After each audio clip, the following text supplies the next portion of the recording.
एखाद्या खास दिवसानिमित्त गुगल नेहमीच आपल्या डूडलच्या माध्यमातून शुभेच्छा देत असतं।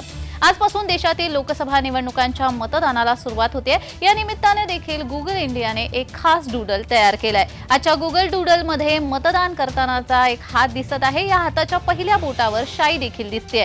यामधून लोकांना मतदान करण्यासाठी प्रेरित केलं जात आहे। या डूडलवर क्लिक केल्यानंतर 2024 इंडिया इलेक्शन या पेजवर रिडायरेक्ट होत आहे। या ठिकाणी निवडणुकीसंदर्भात लेटेस्ट अपडेट्स पाहायला मिळतात।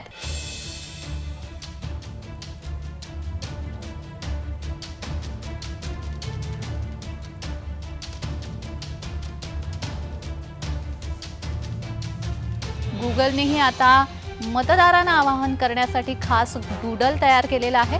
मतदानाच्या निमित्ताने हे खास डूडल तयार करण्यात आलंय। त्यामुळे गुगलही आता मतदानाची जनजागृती करत आहे।